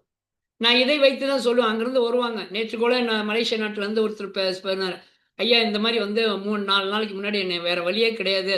எங்க ரொம்ப மோசமான ஒரு சூழ்நிலையில வந்து நான் ஹாஸ்பிட்டல்ல அட்மிட் ஆகுறேன் அப்படிங்கிறாரு. அப்போ வந்து திரைக்காணத்த போட்டு பார்த்தோன்னே என்னாச்சு, அவருக்கு அந்த அறுவை சிகிச்சை மட்டும் தான் நடக்கும். 2 நாளிலே அவர் வீட்டுக்கு திரும்பிடுவார்ன்னு வந்தது. நான் அவர்ட்ட சொன்னேன், "சார் அறுவை சிகிச்சை நடந்து 2 நாளிலே நீங்க வீட்டுக்கு திரும்பிடுவீங்க" அப்படின்னு. அவர் நம்பல. அவர் வீட்டுக்கு போய் எனக்கு இன்னைக்கு மெசேஜ் அனுப்பிச்சு விடுறாரு. "சார் உங்க ஆசீர்வாதத்தில நான் வீட்டுக்கே வந்து சேர்ந்துட்டேன்" அப்படின்னு. அப்ப நாம எடுக்கக்கூடிய தன்மை என்னன்னா, திரைகாணம். உங்களுடைய உடல் பகுதி எங்கே நிற்கிறதுங்கிறது தான் அந்த திரைகாணத்துக்கு குறிப்பிடுது. அப்ப நவாம்சம், திரைகாணம் இந்த 2யும் பார்த்துக்கிட்டீங்கன்னா போதும். சஸ்யாம்சம் வரலும் இருக்குது. நம்ம தெரிஞ்சுக்கலாம் சஸ்யாம்சம் இந்த மாரி எடுக்குறாங்கன்னு. சஸ்யாம்சம் எதுக்கு எடுக்குறாங்கன்னா, இன்றைய அந்த கேபி சிஸ்டத்துல பார்த்தீங்கன்னா, இரட்டை குழந்தையினுடைய தன்மை எப்படி இருக்குன்னு சஸ்யாம்சத்தை வச்சு எடுத்துக்கலாம். அவங்க சொல்லுவாங்க, நேரம் சரி செய்வது அப்படின்னு. அப்ப அந்த நேரம் சரி செய்வது எல்லாமே அது நம்ம பராசரர் ஏற்கனவே குடுத்துட்டு போயிட்டாங்க. அதைத்தான் இவங்க இன்னைக்கு கையில எடுத்துட்டு இருக்கிறாங்க. எல்லாமே ஒரு சனி ஒரு கர்மாவை வேலை செய்கிறது. சனி கர்மா வேலை செய்கிறது. சனி ஒவ்வொரு நட்சத்திரத்துக்கு இருக்கக்கூடிய கர்மா வேலை செய்கிறது. அப்படின்னாவே அங்கே கர்மா வேலை செய்கிறதுன்னு அர்த்தம். அப்ப அந்த கர்மா எந்தெந்த நட்சத்திரத்தில் போய் வேலை செய்கிறது? கர்மா சூரியனோடு சேரப்ப சூரியன் எந்தெந்த நட்சத்திரத்தில் அந்த கர்மாவை செயல்படுத்துது? விதான மாலையில் தெளிவாக குறிக்கிறது. அப்ப விதான மாலையில் இருக்கக்கூடிய தன்மையில கொஞ்சம் ஃபில்ட்ரேஷன் பண்ணீங்கன்னா, நீங்க ஒரு சப்ஜெக்ட் உருவாக்கிட்டு போயிடலாம். அப்ப சூரியனுடைய கர்மா எங்கெங்க இருக்கிறது? சந்திரனுடைய கர்மா எங்கெங்க இருக்கிறது? விதான மாலையில் தெளிவா குடுத்திருக்கிறாங்க. நல்ல தமிழ்ல குடுத்திருக்கிறாங்க. சனி சம்பந்தப்பட்டது. எந்த கர்மாவில் இருந்து எந்த கிரகத்தின் மூலமாக எந்த கர்ம நட்சத்திரத்துக்கு போகுது? அந்த நட்சத்திர கர்மா யார்? இதைத்தானே நீங்க புதுசா சப்ஜெக்ட்டா உருவாக்கலாம். ஒவ்வொன்றுமே அதேதான். அடுத்தது எடுக்க போனா உங்களுக்கு நான் ஒரு இன்னும் தெளிவான சப்ஜெக்ட் என்னன்னா, ஃபுல் பிரிண்ட் அப்படின்னு சொல்லிட்டு நிறைவடையாத ஜாதகங்கள். ஒரு ஜாதகம் நிறைவடையவில்லை என்பதை எங்கே தெளிவா தெரியும்? அப்படிங்கிறது. அப்ப ஒரு ஜாதகம் இப்ப நம்ம இருக்கிறது 9 கிரகங்கள். ஆனா 12 கட்டத்துல இருக்குது. அப்ப ஃபில் பண்ண முடியுமானா முடியாது. ஏறக்குறைய 100க்கு 90% வந்து முழுமடையாத ஜாதகங்கள். நான் ஃபில்லபிள் அப்படின்னு வரும். அந்த முழுமடையாத ஜாதகங்கள் எது எதுன்னு கண்டுபிடிக்கணும். அப்ப கிரகங்களுடைய தன்மை என்ன? இப்ப கிரகங்களுடைய செவ்வாய் ஆகட்டும், சனி ஆகட்டும், குரு ஆகட்டும் 3 பார்வைகள் செலுத்தக்கூடிய ஒரு இடமாக இருக்கும். மற்ற கிரகங்கள் 7ஆம் பார்வையோட நின்னுக்கும் உங்களுக்கு. அப்ப அந்த 3 தன்மைகள் இருக்கக்கூடிய பார்வைகள் எங்கெங்கே விழுகும்? இப்ப ஒரு 12 பாவத்தையும் எடுத்துக்கிட்டு, அந்த பாவத்தில் கிரகங்கள் இருக்கக்கூடாது. அந்த பாவத்தை எந்த கிரகமும் பார்க்கக்கூடாது. ஒரு பாவத்தில் கிரகம் இருக்கக்கூடாது. அந்த பாவத்தை எந்த கிரகமும் பார்க்கக்கூடாது. இது நிறைவடையாத ஒரு பாவம். இது பார்த்தீங்கன்னா, ஜெனரலாவே உங்களுக்கு அந்த 7ஆம் பாவத்துக்கு நெறைய பேத்துக்கு வந்துரும். அப்ப முழுமையடையாத ஜாதகம் வந்து அவன் பாதி அளவுக்கு பார்த்தீங்கன்னா, எல்லாம் பண்ணிடுவான். அந்த திருமணத்துக்கு வந்து நின்னுக்கும். அப்ப அந்த திருமண பாவம் நிறைவடைய செய்ய வேண்டும். எப்படி? ஒன்று அதனுடைய திருமண பாவத்தினுடைய அதிபதியினுடைய செயல்பாடுகள் எல்லாம் செய்யணும். இல்ல அவர் நின்ற நட்சத்திரம், அதிபதி நின்ற நட்சத்திரத்துக்கு உண்டான செயல்பாடுகள் 2யும் செய்தீர்கள் என்றால், அதாவது எப்படி செய்யணும்? ஒண்ணு ஆன்மீக வழியில், இன்னொன்னு அறிவியல் வழியில், இன்னொன்று சமுதாய வழியில். ஆன்மீக வழிங்கள அந்த தெய்வத்துக்கிட்ட போய் வணங்குறது. அந்த தெய்வத்துக்கு உண்டான எல்லாம் செய்யறது. பிரீத்திலாம் செய்யறது. சமூகம் என்பது அதற்கு உண்டான இருக்கு. இப்ப சித்திரை நட்சத்திரத்துல வந்து இருக்க சித்திரை செவ்வாய் போய் சித்திரை நட்சத்திரத்துல உட்காந்துருச்சு அப்படின்னாவே நீங்க என்ன பண்ணணும்? உடை தானம் வழங்கணும். இதெல்லாம் சமுதாயத்துக்குள்ள வருது. உடை தானம் வழங்கணும். இந்த மாதிரி இருக்கக்கூடியது. அது பண்ணீங்கன்னா ஆட்டோமேட்டிக்கா நிறைவடைஞ்சிரும்.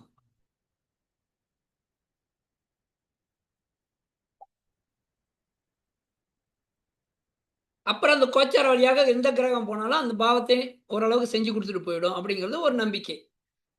அப்புறம் சமுதாயத்துக்குள்ள இருக்கு. அப்ப அறிவியல் ரீதியாக என்ன பண்ணணும்? அப்ப அந்த செவ்வாயினுடைய செயல் என்ன? ரத்தம், ரத்தக்காரகன். எங்கேயாச்சும் போய் பிளட் டொனேட் பண்ணு. அப்ப இந்த மாதிரி நிறைவடையாத பாவங்கள் எடுக்கணும். அந்த பாவத்தில் இருக்கக்கூடிய அதிபதி எங்க யாருன்னு பார்க்கணும். அவர் ஒரு நட்சத்திரத்துல நிப்பாரு. அந்த நட்சத்திரத்தினுடைய செயல்கள் எல்லாமே செஞ்சிட்டீங்கன்னா, அந்த நட்சத்திரம் தன்னுடைய வேலையை காமிக்கிறப்ப முதல்ல அந்த கிரகத்தை தான் செய்யும். அந்த கிரகம் என்ன பண்ணும்னா, தன்னுடைய வீட்டுக்கு தான் போகும். எங்கே போய் நாம இருக்கிறோம் அப்படிங்கிற இடத்துக்கு போறப்ப அந்த பாவங்கள் முழுசு நிறைவேஞ்சிரும். ஏறக்குறைய பார்த்துங்க, நான் பார்த்தேன் இந்த 12ஆம் பாவம் நிறைவடையாதவங்கலாம் பார்த்தீங்கன்னு வைங்க, வெளிநாடு போகணும்னு வார்த்தை வந்துகிட்டே இருக்கும். ஆனா போக முடியாது. அப்ப அந்த பாவத்தை நிறைவு செய்தவர்கள் வெளிநாடு போயிடுறாங்க. அப்ப 3 வழிகள் உங்களுக்கு நாங்க குடுத்திருக்கிறோம். ஆன்மீக வழி, சமுதாய வழி அண்ட் அறிவியல் ரீதியான வழி. அந்த அறிவியல் ரீதியான வழிக்கு பிளட் எல்லாம் சொல்லியிருக்கோம். அந்த மாதிரி இருக்கு. சமுதாய வழிங்கிறப்போ ஒரு தானங்கள் செய்ய வேண்டியது, இதெல்லாம் செய்ய வேண்டியது. ஆன்மீக வழிங்கிறது தெய்வத்திட்டே போய் வேண்டியது. இந்த 3 வழிகள் செய்தால் என்றால், அதனால தான் இந்த 3 வழிகள் மூலமாகத்தான் நம்ம ஜாதகத்தை பலனை நிவர்த்தி செய்ய முடியும். நாம வந்து இன்னைக்கு நீங்க முன்னாடி உட்கார்ந்திருக்க அத்தனை பேர் என்ன பண்ணுவீங்க? சார் நான் படிச்சுட்டேன். 2ஆம் அதிபதி 8ல் இருக்கிறார். என்ன பலன் சொல்றதுன்னு தெரியாது. குடும்பத்தில் வம்பு வழக்கு. ஒரே வார்த்தையா முடிச்சிடுறாங்க. ஆனால் 2ஆம் அதிபதி 8ல் இருந்தால் மனைவி மூலம் வருமானம் உண்டு அந்த குடும்பத்துக்கு. மனைவி மூலம் வருமானம் உண்டு அந்த குடும்பத்திற்கு. அப்ப இந்த மாதிரி நாம எடுத்து பிரிச்சு பார்க்கறப்ப தான் தெரியும். அதுதான் உங்களுக்கு என்னன்னா, கிரக இணைவுகள் படிங்க. 2 கிரக இணைவுகள் படிச்சிட்டீங்கன்னா சூப்பரா பலன் சொல்லிட்டு போயிடலாம். அதுக்கப்புறம் நீங்க நட்சத்திரத்தை வந்து சொன்னீங்கன்னா அதை விட பலன் அருமையா இருக்கும். 100% சொல்லிட்டு போயிடலாம். 2 கிரக இணைவுகள் சந்திரன் சுக்கிரன் இணைவு சேர்ந்துச்சுன்னா என்ன பேர் சொல்ல விட்டு இருக்க போறீங்க நீங்க? ஒரு ஜாதகத்தில் சந்திரன் சுக்கிரன் இணைவு ஆகி திசை நடத்துது அல்லது அந்த காரியத்தை செய்கிறது. விதிகள் என்ன அப்படின்னா, நம்ம ஜோதிட விதிகள் அடிப்படை விதிகள் நீங்க கத்துக்கணும். அடிப்படை விதிகள் கத்துக்கணும். அப்ப அந்த அடிப்படை விதிகள் என்ன அப்படிங்கிறப்ப, நீங்க பொதுவான அடிப்படை விதிகிறப்ப டெத்தான அடிப்படை விதிகள்னு ஒண்ணு இருக்கு. ஒரு கிரகம் தான் நின்ற வீட்டை முதலில் வேலை செய்யும். அதே போலதான் அந்த நட்சத்திரம் அந்த வேலையை முதலில் செஞ்சிடும். அது எப்ப செய்யும்? தசாபுத்தி காலங்கள்ல. ஒரு தசாபுத்தி வரப்ப அந்த தசாபுத்தியுடைய நட்சத்திரங்கள் அந்த ஒரு கிரகங்கள் எல்லாமே சரிவர வேலை செய்யும். இதுதான் ஜோதிட விதிகள். அதே போலதான் இரு கிரக இணைவு அந்த செயலை செய்யும் பொழுது அப்படின்னு சொல்லிருக்கோம். இப்ப சந்திரன் சுக்கிரன் சேர்ந்து செய்யறப்ப சந்திரனுடைய அம்மாவனுடைய செயல்கள் எல்லாமே சரி, அல்லது சுக்கிரனுடைய திருமண செயல்கள் தான் சரி, மனைவியினுடைய செயல்கள் சரி, இந்த 2 செயல்ல ஏதோ ஒரு செயல் செய்யறப்ப நாம எல்லாம் என்னங்கிறோம்? சந்திரன் சுக்கிரன் சேர்ந்துட்டா மாமியா மருமக சண்டை, வேறு ஒரு பெண் தொடர்பு.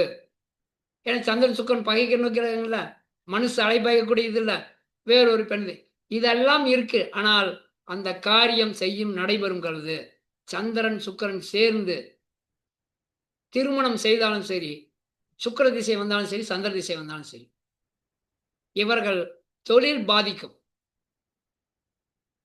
இந்த ஜாதகனுடைய தொழில் பாதிச்சிடும்.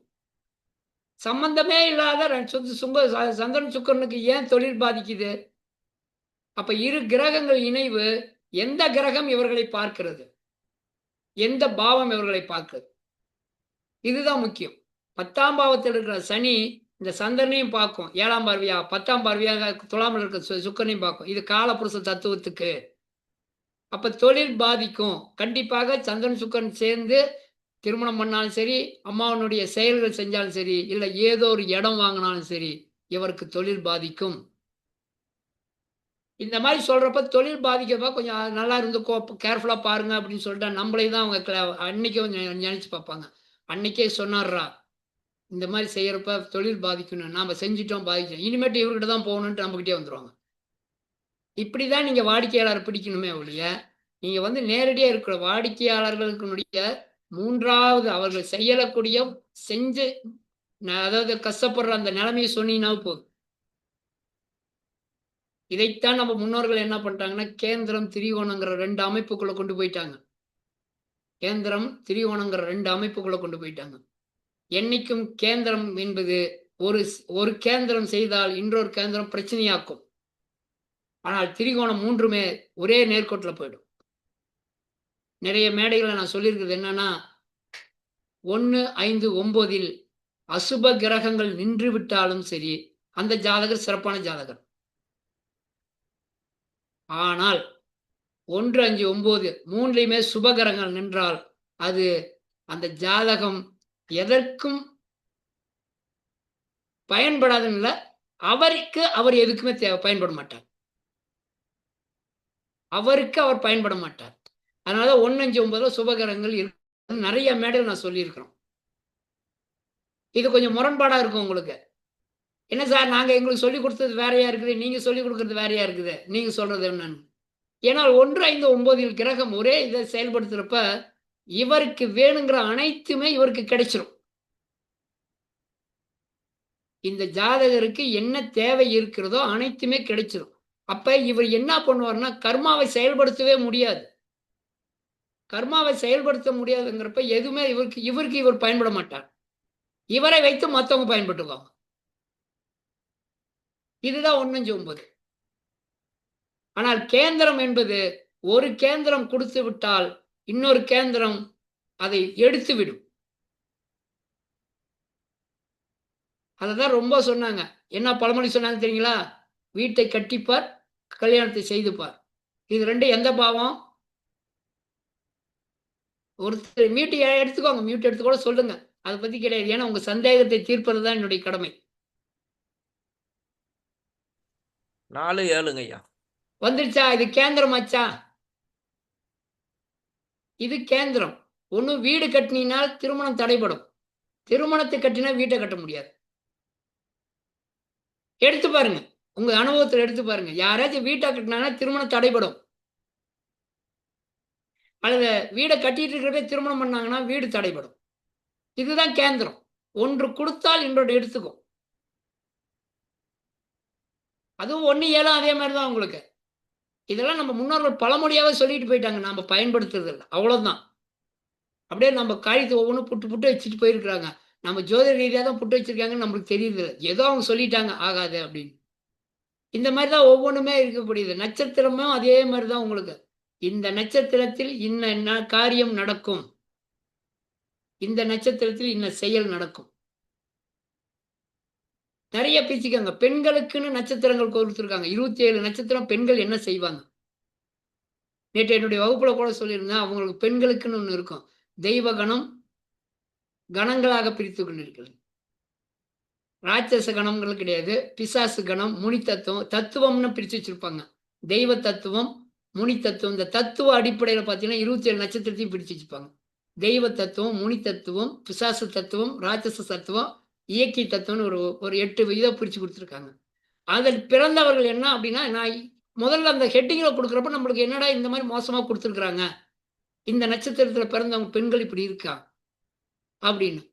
இந்த முனி தத்துவம் அப்படிங்கிற ஒன்று இருக்குது. இந்த முனி தத்துவத்தை எதுக்கு கொடுத்துருக்காங்கன்னு பின்னாடி விளக்கமாக கொடுத்துருந்தாங்க. அதில் முனி தத்துவம் இருக்கக்கூடிய அந்த நட்சத்திரங்கள்ல இருக்கக்கூடிய அந்த பெண்கள் பார்த்தீங்கன்னா, இந்த முனீஸ்வரர் என்ன பண்ணுவாரு, தன்னுடைய இனத்தை காப்பதற்கு எதிரியாக இருந்தாலும் அழிச்சிருவார்.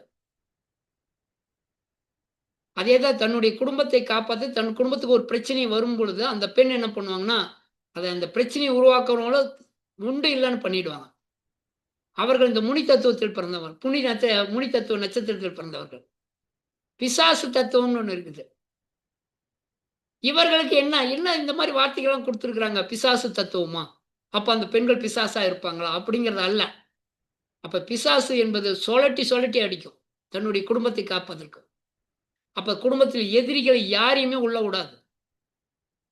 நம்ம அந்த மாதிரி தத்துவத்துல பிறந்த பெண்கள் யாருன்னா, அந்த குடும்பத்துல எதிரியே உள்ள வர மாட்டாங்க. அந்த பெண்ணை வந்து போட்டு அந்த குடும்பத்துல அந்த பெண் அப்படி எல்லாத்தையும் கட்டி காத்துட்டு இருக்கு. நாம எதிரியா போனோம்னா இருக்காது. அது அந்த பிசாசு தத்துவம்னு. இந்த மாதிரி ஒவ்வொரு தத்துவத்துக்கும் ஒவ்வொரு நட்சத்திரங்கள் கொடுத்துருக்குறாங்க. அப்ப அந்த நட்சத்திர வாயிலாக இருக்கக்கூடிய அந்த தத்துவத்தின் மூலமாக அவர்கள் மனநிலையை கொண்டு போய் வச்சிருப்பாங்க. இப்ப தெய்வ தத்துவத்துக்குன்னு இருக்கும். அந்த வீடே பார்த்தீங்கன்னா தெய்வ கடாட்சமாக இருக்கும். அனைவரையுமே தெய்வமா மாத்திருவாங்க.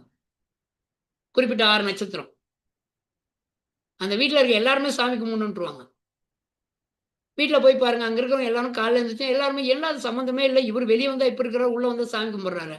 வீட்டுக்குள் போனா அவங்க தெய்வமா மாத்திருவாங்க அந்த பெண். அப்ப அந்த குறிப்பிட்ட நட்சத்திரம் என்ன? எந்த தத்துவத்திலும் அந்த நட்சத்திரம் இருக்கிறது. அவர்கள் இப்படி இருக்கு. பெண்களுக்கு தான் இது குடுத்துருக்காங்க. ஏறக்குறைய நட்சத்திரம்னாவே பெண்களுக்கு தான் போயிடுது நெறையா. திருமண பொருத்தமாகட்டும், அவங்கள இது பண்ணிடாகட்டும் உங்களுக்கு. இப்ப 3 வித நட்சத்திரங்கள் இருக்குது. ஆண் நட்சத்திரம், பெண் நட்சத்திரம். இன்னொரு நட்சத்திரம் என்னன்னு தெரியுமா? அலி நட்சத்திரம் சார். அலி நட்சத்திரம். 2, 3, 4 நட்சத்திரங்கள் அலி நட்சத்திரமாக இருக்கும். அப்ப அந்த 4 நட்சத்திரங்கள் என்னன்னு பார்க்கணும். அந்த அலினா நீ சொல்ல இது பண்ண வேண்டியது. அது ஜாதகத்தில் எப்படி அமைஞ்சிருக்குது? ஜாதகத்தில் எந்த மாதிரி இருக்குது உங்களுக்குங்கிறது 7ஆம் பாவம் 7ஆம் பாவம் சனி வீடாக இருந்து புதன் அங்கே போய் அமர்ந்திருந்தால் அங்கே அழித்தன்மை வந்துடும். நிறைய அந்த அழித்தன்மையினுடைய விதிகள் இருக்குது. ஆனா நட்சத்திரமே 3ஆ பிரிச்சிருக்கிறாங்க. இன்னும் நிறைய இருக்கு. நட்சத்திரத்தினுடைய தன்மைகள் எல்லாம் இன்னும் பிரிச்சு வச்சிருக்கப்ப அப்ப ஒவ்வொரு நட்சத்திரத்துக்கும் நம்ம என்ன இருக்கணும்? உதாரணமாக நம்ம வந்து இப்பதான் நம்ம என்னன்னா சப்ஜெக்டுக்குள்ள வந்துடணும். இது வரலும் சொன்னுங்க. அப்ப இது வரலும் ஏதோ டவுட் இருக்குதான்னு மட்டும் சொல்லுங்க. யாரோ கொஞ்சம் பேர் டவுட். ஐயா இந்த மாதிரி சொல்லிருக்கீங்க. என்ன டவுட் இந்த மாதிரி இருக்குது அப்படிங்கிறத சொல்லுங்க. கேளுங்க. இப்ப நாம நட்சத்திரத்துக்குள்ள போவோம். அடுத்தது.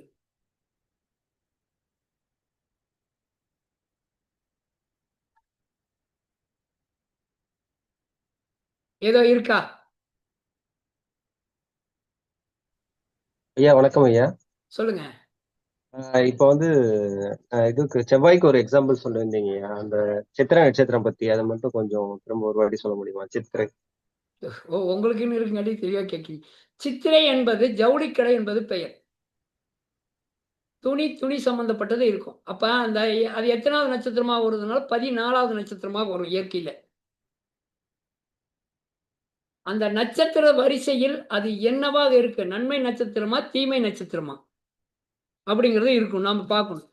அப்ப என்னைக்குமே இந்த 14வது நட்சத்திரம் ஒரு சில தீமைகளை செய்யும். அப்ப 13வது நட்சத்திரம் என்ன தீமை செய்யும் அதை மட்டும் நம்ம பார்க்கிறப்ப ஜெனரலாவே இந்த 13வது நட்சத்திரம் என்பது 14 காரிய தடை எளிதில் கிடைக்காதது.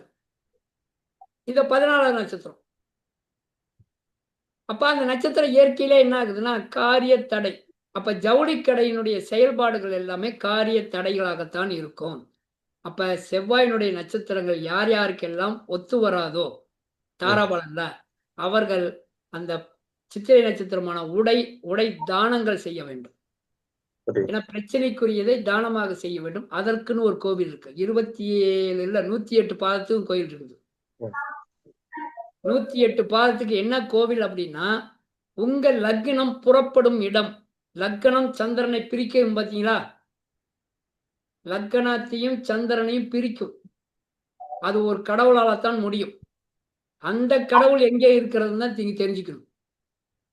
ஆத்மா பிரிந்து அந்த ஆத்மாவுக்குரிய நட்சத்திர ஆத்மாவுக்குரிய அந்த லக்ன கோயில்களுக்கு போய் சென்று விடும்.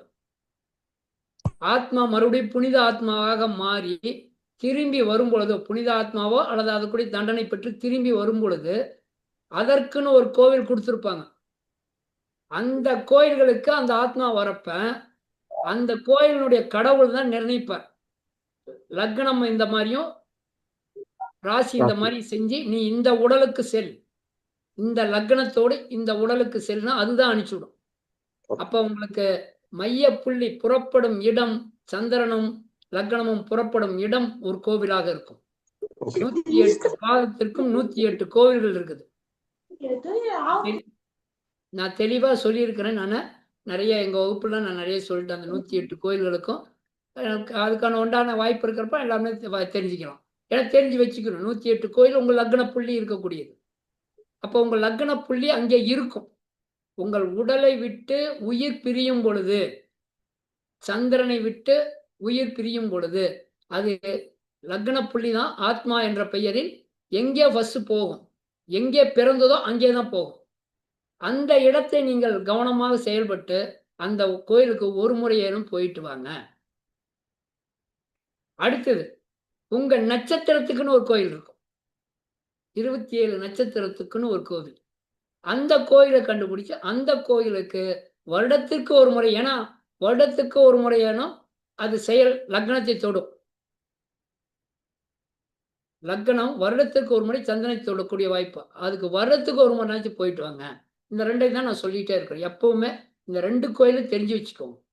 உங்க வாடிக்கையாளர் வரப்போ அவங்க கிட்ட சொல்லுங்க. இந்த மாதிரி, ஏன்னா ஏறக்குறைய நட்சத்திரம் என்பது பெண்கள் அமைப்பிலிருந்து தான் வருது. ஏன்னா சந்திரன் வந்து அந்த 27 பெண்களை தான் திருமணம் பண்ணாங்க. அப்ப 27மே நட்சத்திரமா பெண்களாக தான் இருக்கும். அப்ப அந்த பெண்கள் அடிப்படை கொண்டு தான் இருக்குது. அதே மாதிரிதான் பிரச்சனைக்குரிய நட்சத்திரங்கள் நிறைய இருக்குது. இங்க பாருங்க, சொல்றப்பே பாருங்க, பரணி, சித்திரை, உத்திராடம், அவிட்டம், கேட்டை, பூராடம், ரேவதி, இந்த வார்த்தைகளே பாருங்க அந்த பிரச்சனைக்குரிய நட்சத்திரமாகவே அங்க உட்காந்துட்டு இருக்கும். நட்சத்திரத்தை பெயர் கேட்டாவே ஏதோ ஒரு பிரச்சனை அங்க இருக்குது அப்படின்னு சொல்லியிருக்கேன். இந்த என்ன இந்த இதை மட்டும் சொல்லி, ஏன் இதை மட்டும் இப்ப சொல்லினா, உங்களுக்கு வந்து விளக்கப்படக்கூடிய ஒரு நட்சத்திரமாக நாட்களில் பிறந்த, அதைத்தான் என்னன்னா தோஷமாக கொண்டு விஷ கன்னிகா தோஷம்னு தெளிவா கொடுத்துருக்குறாங்க.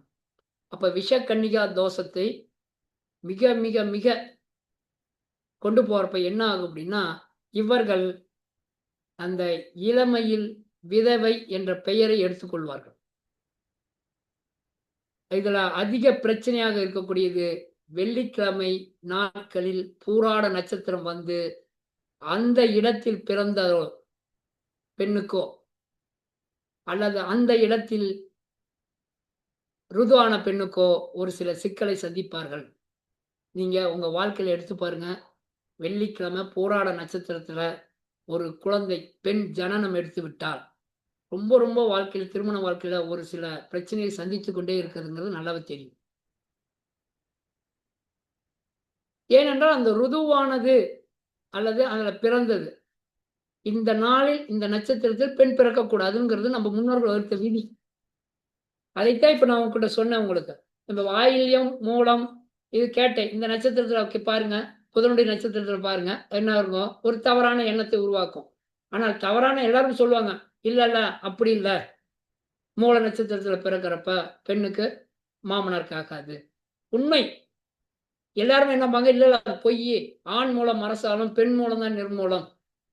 அப்படி அல்ல.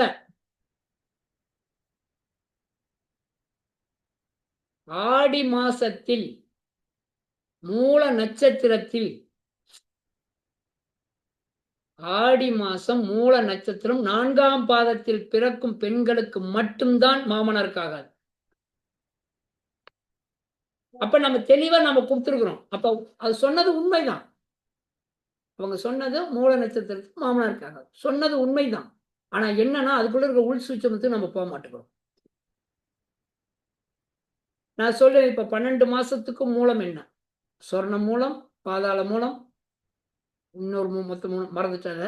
இந்த 3 மூலத்துல தான் இருக்கும். அது இந்த பெண் சொர்ண மூலத்துல பிறந்திருக்கா, பாதாள மூலத்துல பிறந்திருக்கா, அரக்கு இன்னொரு இருக்கு. அதை நான் இந்த மாதிரி இருக்கிற 3 மூலத்தில் பிறந்திருக்குதா, அப்ப 4 மாசத்துக்கு ஒரு ட்ரிப்பு நடக்கும். அப்ப சொர்ண மூலத்தில் பிறக்கிறப்ப வேற மாதிரியும் பாதாள மூலத்தில் பிறக்கிறது வேற மாதிரியும் இருக்கும். உங்களுக்கு இந்த மாதிரி இருக்கக்கூடிய அந்த இதை வந்து எப்படி இருக்கும், அது மூல நட்சத்திரத்துக்கு மட்டும் தெளிவா கொடுத்துருக்குறாங்க நம்ம முன்னோர்கள் வந்து அந்த குமராசாமி நூல்ல. அப்ப அந்த மூல நட்சத்திரம் எந்தெந்த மாசத்துக்கு பிறந்தா நல்லா இருப்பாங்க, எந்தெந்த மாசத்துக்கு பிரச்சனைகள் கண்டிப்பா இருக்குது. அதனாலதான் மூல நட்சத்திரம் சொல்லுவாங்களோ என்ன சொல்லுவாங்கல்ல, அப்படி எல்லாம் இல்லை, தவறான காரியங்கள் இந்த மாதிரி கொடுத்துக்கலாம். அது அல்ல. ஏன்னா முன்னோர்கள் சொன்னது என்றுமே உண்மைதான். நாம உள் நுணுக்கங்கள்ல போய் பார்க்காத வெளிப்படையா பார்த்துட்டு நம்ம சொல்லிவிட்டு போயிடுவோம். இப்ப ஆயில்ய நட்சத்திரம் கண்டிப்பா தாயாருக்கு உண்டான பிரச்சனையை சந்திக்கிறாங்க. அப்ப அதுக்குள்ள இருக்கிற உள் சூட்சமம் தான் போகணும். இல்ல அதெல்லாம் கிடையாது. நம்ம மேடையில பேசுவாங்க. இல்ல மூல நட்சத்திரத்தை வந்து பாருங்க அதெல்லாம் கிடையாது. அந்த மூல நட்சத்திரம் தவறான எண்ணங்கள் தான். அப்படிங்கிறது கிடையாது. அது அப்படி அல்ல. ஒவ்வொரு வார்த்தைக்கும் கண்டிப்பாக ஒரு உண்மை ஒளிந்து கொண்டே தானே இருக்கும். நம்ம சூட்சமத்துக்கு உள்ள போய் தான் பார்க்கணும். அங்கதான் நம்ம வெற்றி பெற முடியும். இப்ப அந்த விசக்கணிகா தோஷத்தை பொறுத்தளவுக்கு இந்த வெள்ளிக்கிழமை போராடம் அப்படி என்பது என்ன அப்படின்னா, நீங்க வெள்ளிக்கிழமை போராட நட்சத்திரத்துக்கு அந்த பெண்ணுடைய ஜாதகத்தை எடுத்து பாருங்க. அல்லது ருதுவான ஜாதகமா இருந்தாலும் எடுத்து பாருங்க. அது இந்த 11ஆம் பாவத்தினுடைய செயல்பாட்டுக்குள்ளேயே இருக்கும். அப்ப 11ஆம் பாவத்தினுடைய போராடம்